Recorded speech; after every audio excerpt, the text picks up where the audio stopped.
All right, so we're going to bring our last Smarter Literacy chat of this season, which is so exciting. And we're actually going to flip the script a little bit, which is exciting. Because I know that this summer, Lindsay has been bringing you conversations with so many different educators, administrators, from private practice to public schools. And it has been so amazing to hear these stories. So thank you, Lindsay.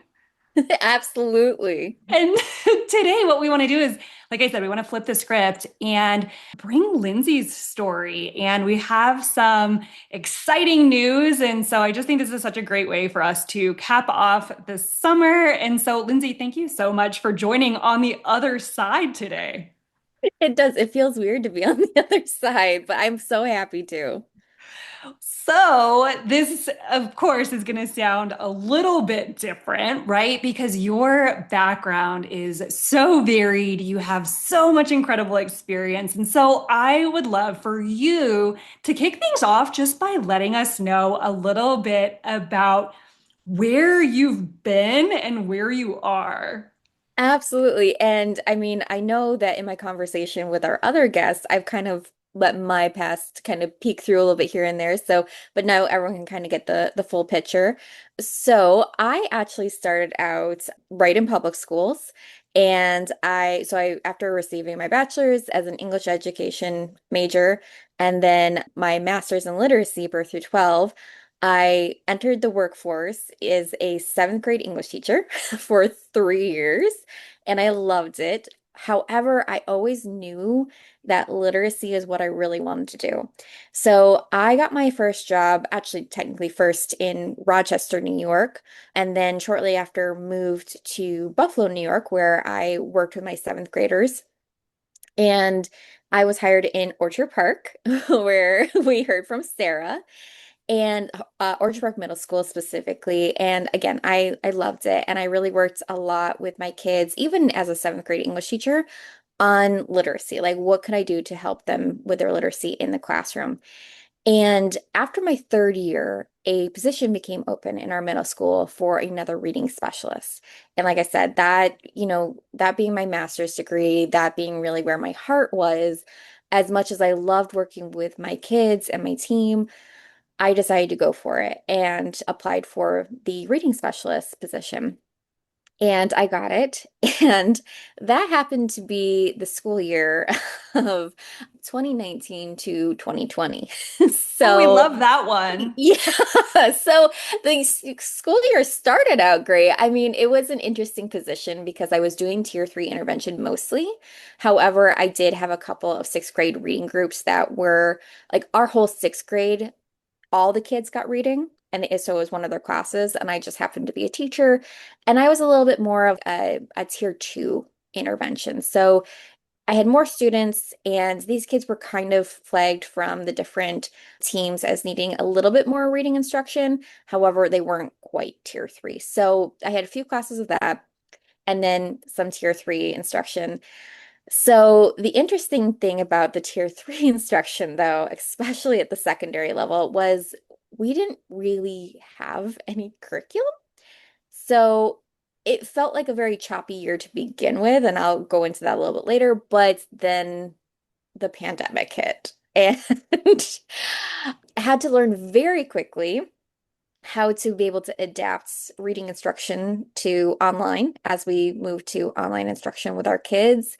And that continued a little bit into the following year, where we had some kids that were hybrid who stayed home, who did come to school, but like on every other day. And so the first few years of my actual reading instruction felt kind of nuts. I'm not gonna lie. Absolutely. I mean, one, you're jumping into a new position, right? And trying to Yeah. figure out what that looks like. And I think it's not unusual not to have curriculum for those literacy, be it tier two intervention or more of that special education, that tier three intervention. Just not to have anything is so normal. But then to add the added, oh, and now education as a whole looks entirely different overnight Yes. is wild. It was, I don't think I've ever been so mentally exhausted in my entire life, just of figuring out like again, and it wasn't just me, obviously it was everyone. I remember this is the new normal, right? That's what we were all saying during COVID. And it really did feel like, okay, yeah, this is the new normal. I have to roll with it. And every day was a new adventure. And it left you mentally exhausted at the end of the night. But we got through it.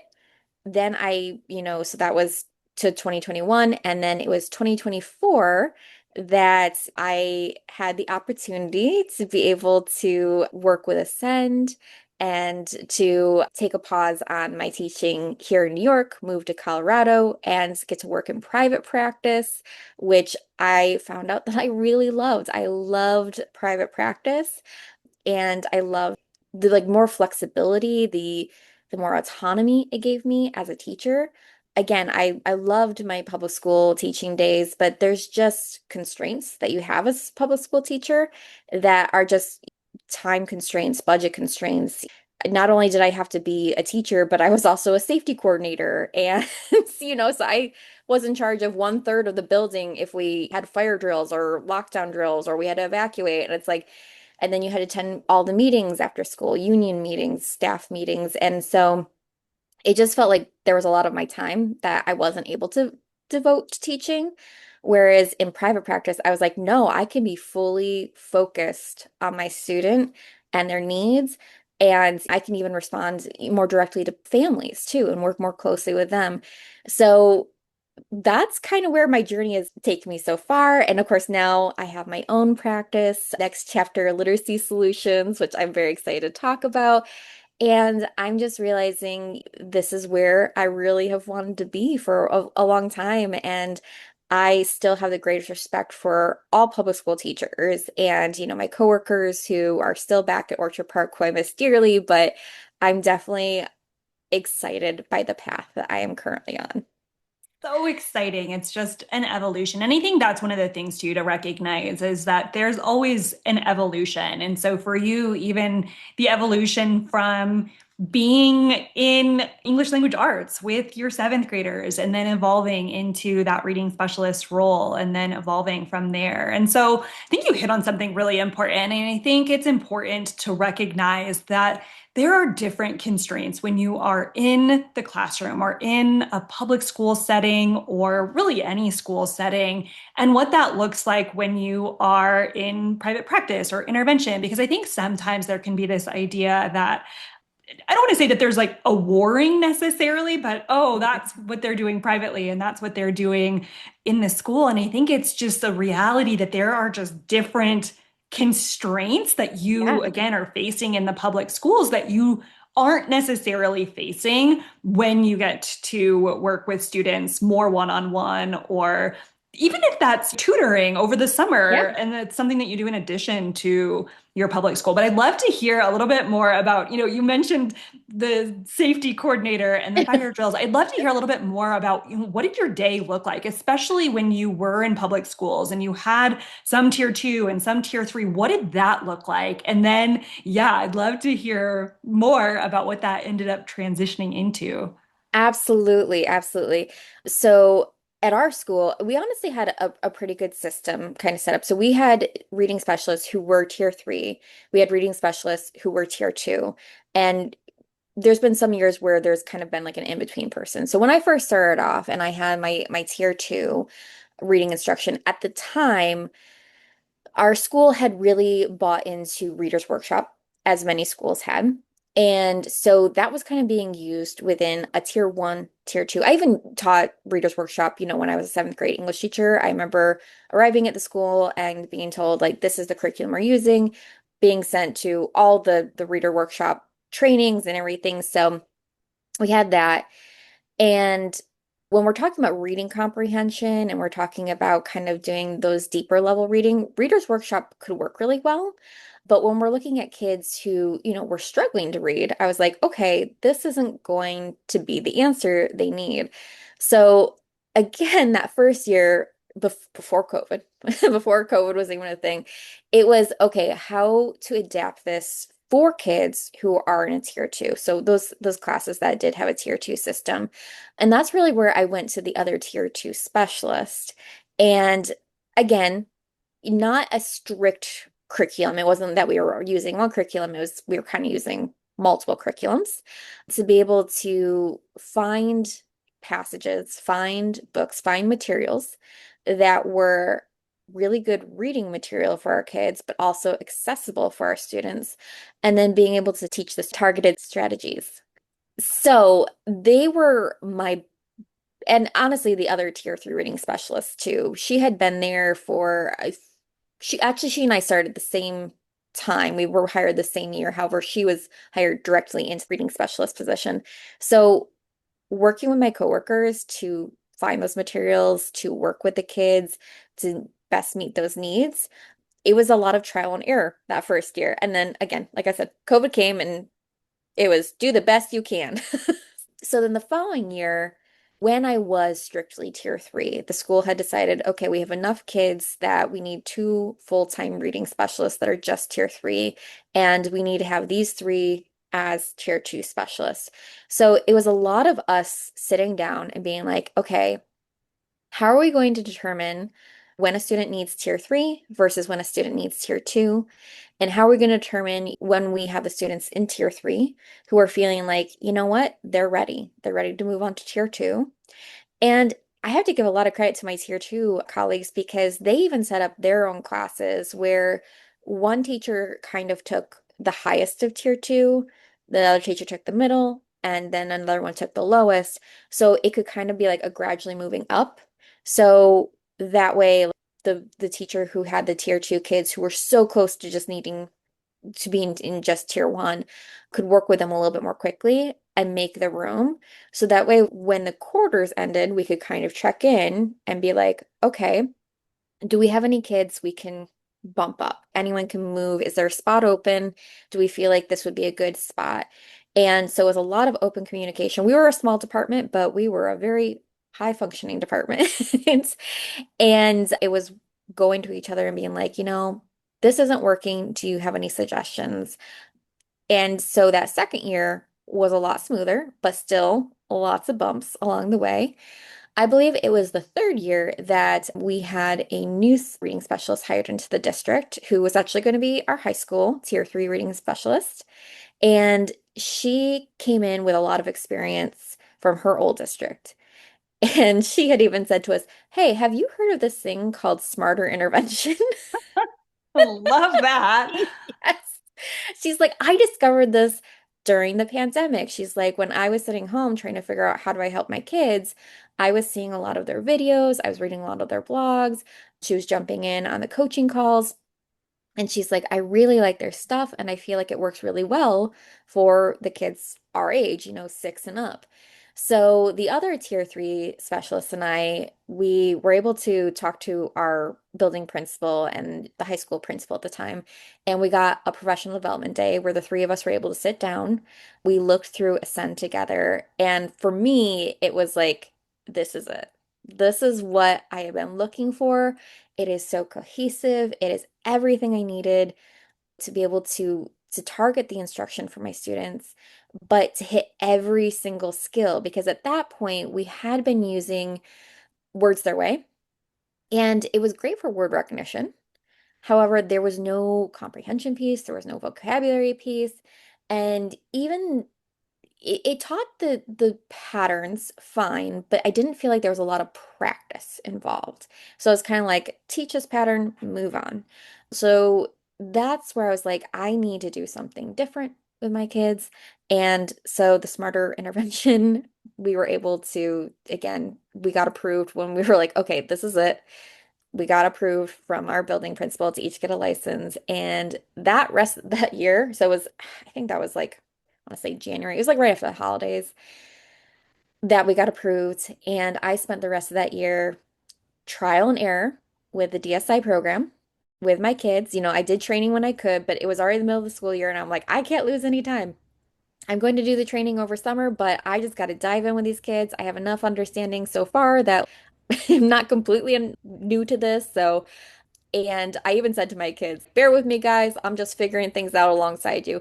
And honestly, that made the learning more fun for them too, because I was like, well, what do you think if we did it like this way or this way? And they had suggestions. And honestly, that was the year I remember feeling like, oh my gosh, I can do this without it being like so hectic, so messy. It's just, it had been so messy before that. And then I did do the training that summer. I took the full training, and the next year came back even stronger, and I had the same kids. So at that point, our tier three kids, if they hadn't moved out of the tier three class the year before, they were back with us, and the school was really good about keeping our kids with us. So there was two tier three specialists, and whatever students I had the year before stayed with me, and whatever students my coworker had the year before stayed with her. So that way it wasn't like we had to reintroduce ourselves to new kids. It was like, hey, how was your summer? Great. Are you ready to get back into things? Awesome. And that was the year that I saw so many of my kids make so much improvement. I was able to send several up to our tier two. The following year, we had a kind of like a tier 2.5. So we still had like extra COVID money, and at that point, and we were realizing because of COVID, there was a lot of kids who were falling not quite in a tier three, but not quite ready for a tier two. And so we created this unique position that was a tier 2.5.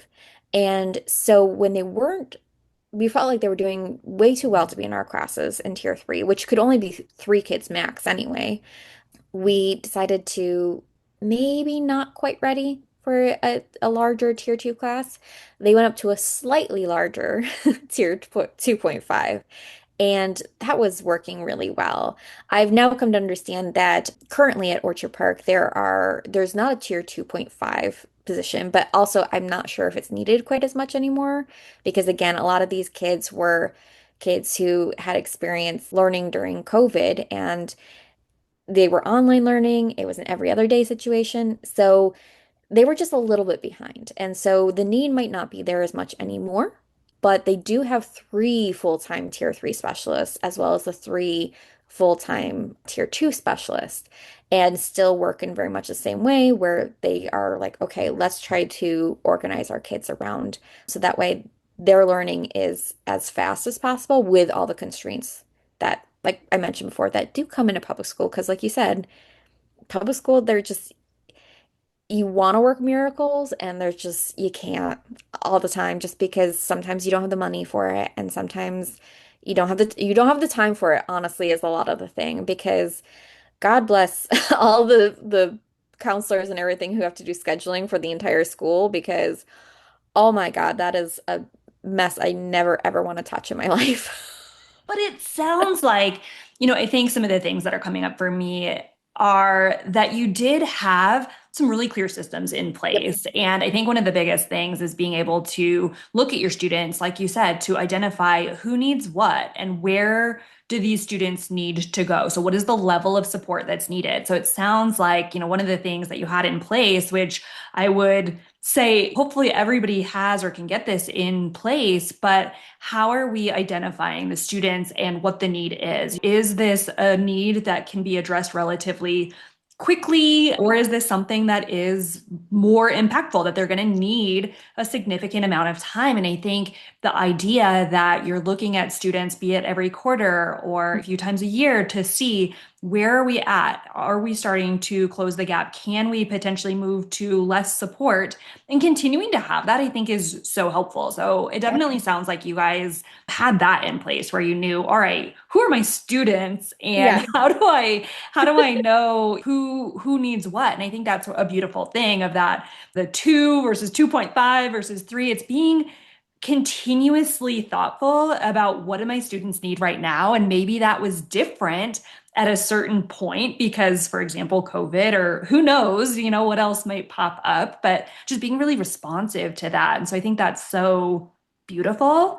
But then also being responsive to, okay, what is the programming now that we need? Because sometimes it feels like you said, like, I'm putting this piece and that piece, and I know all the pieces, but I'm trying to stick it all together. And so it sounds like you guys just continued to have open communication about what does this need to look like and what does it look like to then transition you from one year to the next. So I just love that. I think it's a lot of work and effort that you and your team and everybody put in. And so I think just recognizing and being proud of that work is so important. It was so amazing to be on a team with everyone who really cared, like really cared about the kids. It wasn't just a job that we were clocking into and clocking out of. It was like, how can we make this better year after year and never settling? Because again, every year looks different and the needs of your incoming students are going to be different from your students who you had a year or 2 years ago. And then also, I will add too, being able to communicate confidently and freely with the other teachers that these students are having, so they're content teachers. I worked a lot with several of the ELA teachers to be able to talk a little bit more about what else can be done within the English classroom, but then also just being like, hey, to all their teachers, being like, these are accommodations that so and so really needs in order to be successful in your class.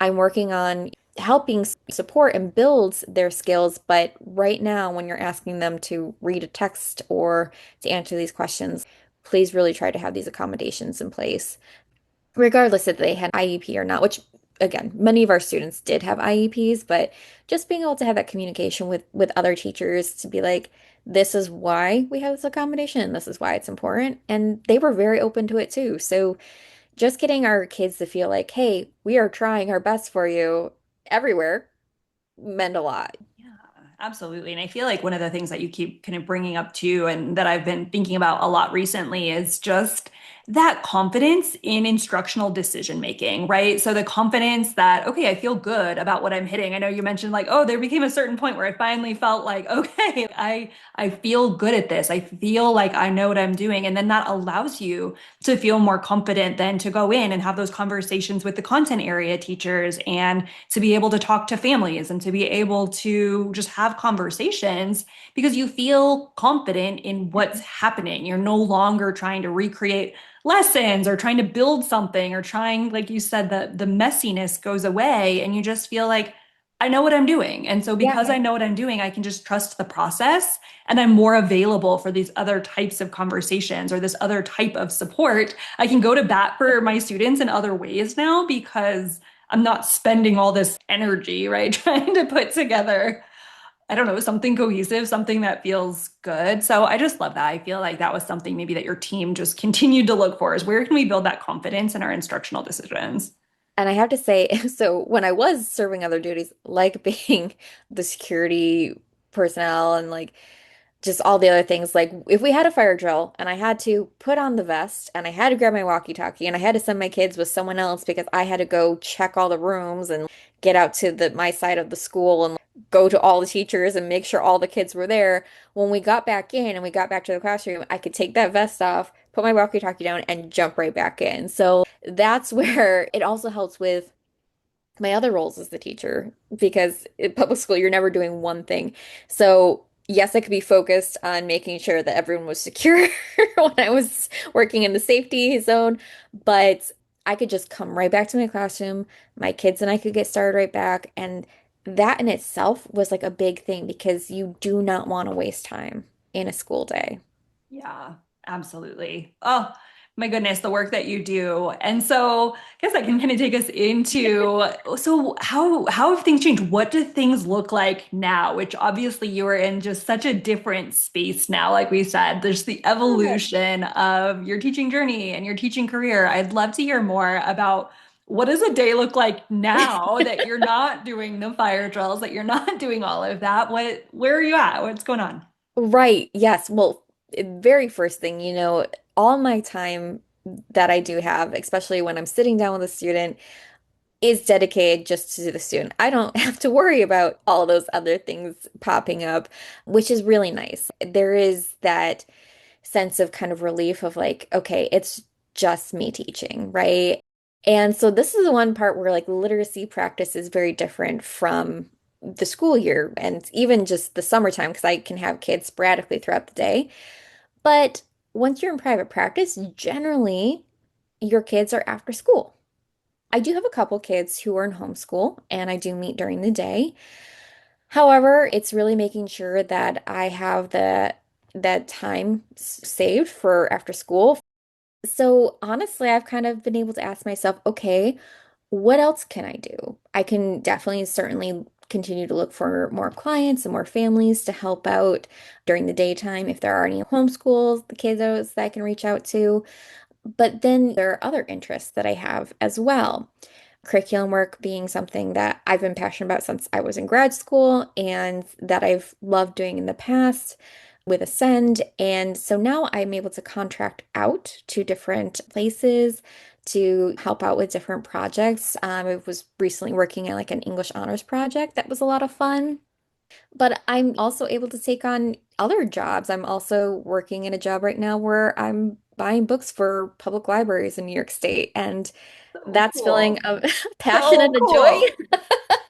So it is so great. I mean, again, my heart and soul really is in my literacy clinic, which is mostly online. I definitely can meet students in person, but I have to say, I've been really enjoying teaching virtually with kids, and it seems to be going well. I've got quite a few students now, and my students actually enjoy the online, and I think their parents do too, because it's just like it's one less place that the parents have to run to.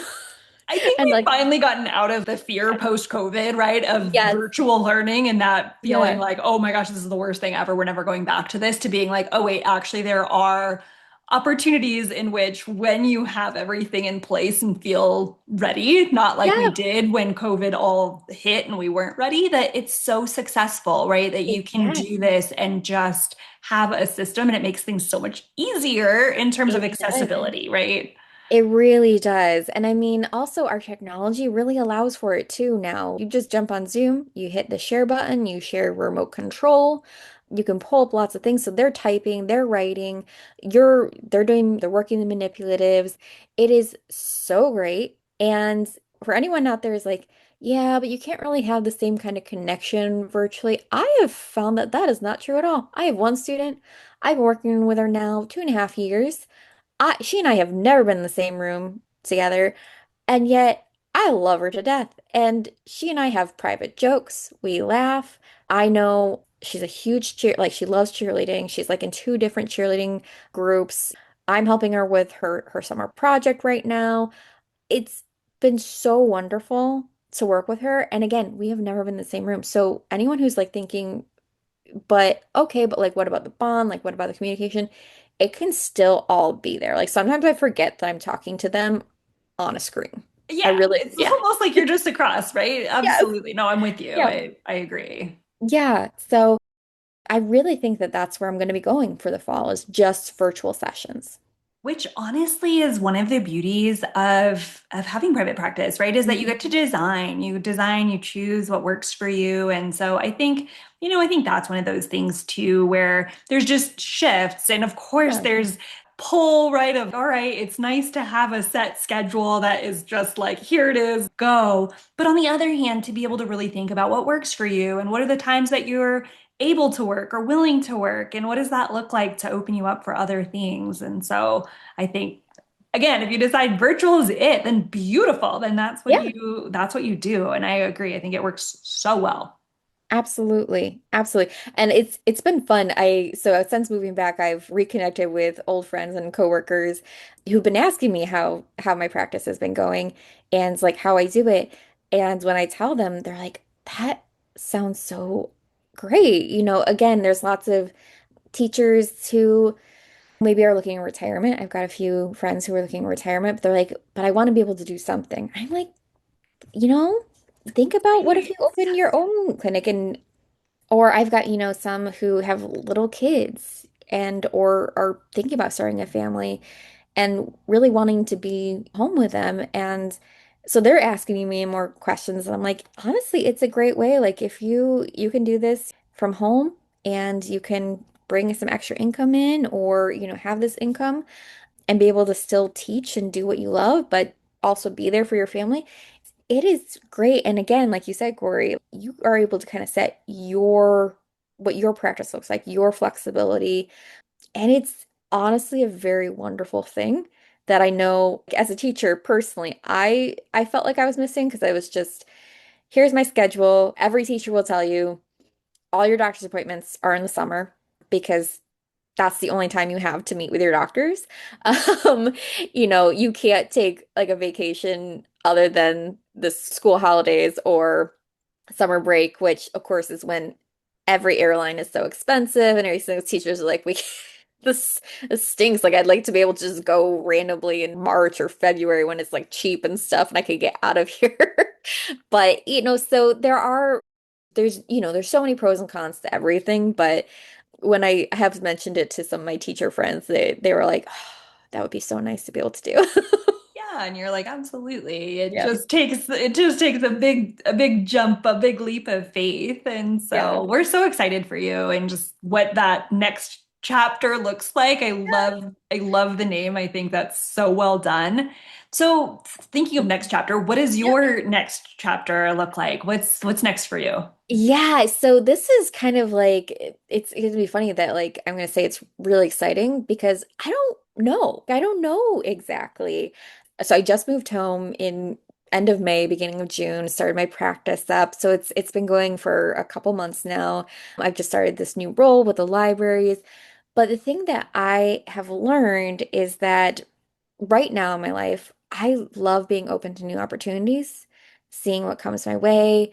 Do I want to build this practice out to being something that's more full-time, where maybe I do have more clients during the day? Do I want to keep it as is and continue to pursue other passions? I don't know the answer right now, and I'm actually kind of excited by that because for the longest time it's been, okay, get done with college, get a job, okay, continue, build up the retirement ladder and this and that. And once I kind of took the jump of, because it is scary to leave the public school system because you are in New York, you are in a union, a very strong union that fights for your rights. You have retirement built in, and you just keep going up each year. And then you have a lot of benefits that come with being a teacher. And I'm not knocking that because I do know how hard that is to leave. And I'm just lucky that I don't have anyone who's reliant on that insurance other than myself. So I do understand that I have a bit of privilege there. But it was still really hard to leave. I just knew that this opportunity that came up for me was something that I was never going to see again. And then if I didn't take it, I was going to really regret it because it's something I had been dreaming about. And I'm so glad I did because I gained so many skills beyond the classroom. I strengthened, I'm like, oh, I can do private practice. I'm not gonna lie, like honestly, during COVID when we were stuck at home and everything, and I was wandering through things, I looked into how to start your own literacy practice. And when I started talking about all the business things, I'm like, yeah, I don't know how to do that. So I'm just like, I guess it's not for me. I shut it down that quickly because I was just like, I have no idea what I'm doing. But being able to work in private practice, a private practice that was already thriving, I gained the skills there, I gained knowledge there. And so when it was time for me to be able to start my own practice, I felt confident. I'm like, oh, wait, I can do this. And now I'm actually taking the skills that I've learned there and I'm applying them to this new job. Like, it's scary, especially in an economy that isn't exactly thriving right now, to feel like a little unknown and to not have a straight and narrow plan. But I'm also loving it because this is the space that I have where I feel like I'm actually truly growing the most that I have ever done in my life. It is true, like you do the quote unquote hard things and you grow and you learn more about yourself and you're like, whoa, actually I can do cool things. I can be that person. You read about these people all the time who've done like really cool things and you're like, that's awesome. I could never do that. It's like, no, you can. Absolutely. Absolutely, you can. And I think sometimes it's just having that faith and believing in yourself or just being willing to, like you said, at least can you take the next right step. All right, what is available to me now? And I love that. I love what you mentioned too about the unknown and just loving that space. I'm with you that I've always been like, okay, this comes next and this comes next. But I think that there's just something so beautiful in let's see what opportunities come my way. Let's see what the universe throws at me. Let's see what opens up and it can be so beautiful, but you do have to be willing to take the hard the hard choices sometimes to do that. Yeah, no, and I mean, I get it. We're not really taught on like how to persevere in hard times. It's like, no, you get to a point and that's you just stay in the shallow end. You just stay there.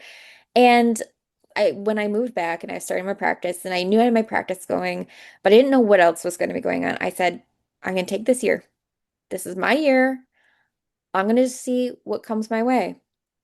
And when this position with the library opened up, and at first I read the job opening, I'm like, I don't know if I'm quite the right person. I'm like, I don't have all the right qualifications, but I still applied anyway.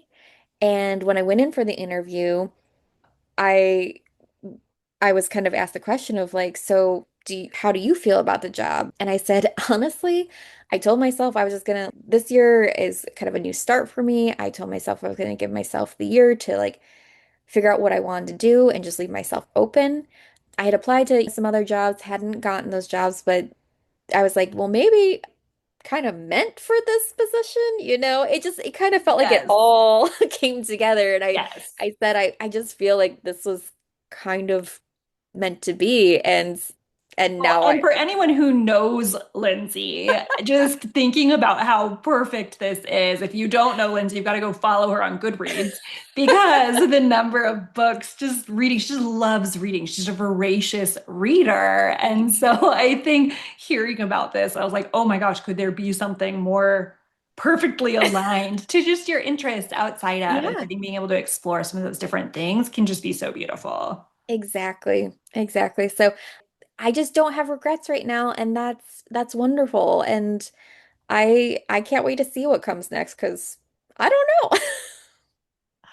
Well, I'm so excited for you, and thank you so much for taking time to share about where you've been and where you are, and also where you're going into that unknown. I think that can be such a light for others to be able to see, like you said, like, okay, people are doing this, right? People Yeah. are making shifts every day and just trying to show up the best that they can each and Yeah. every day. And so you're such an inspiration. So thank you Oh, for all that you thanks. do.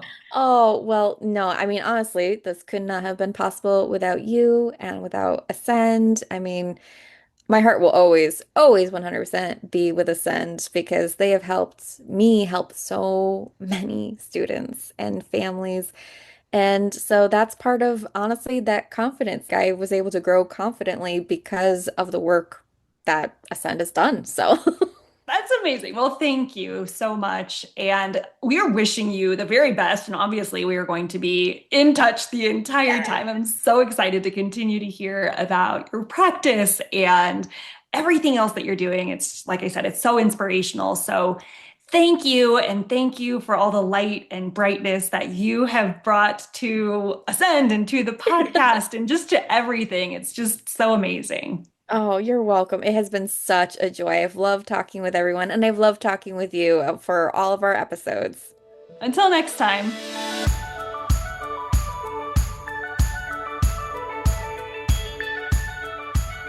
Thanks for listening to this episode of the Smarter Literacy Podcast. Make sure to subscribe for more strategies and insights to make delivering effective literacy instruction easy, or at least easier. And if you found this episode helpful, share it with a friend or leave a rating and review wherever you get your podcasts. It really does help others find the show, and we are beyond grateful for your support. Thanks for listening. Until next time, happy teaching.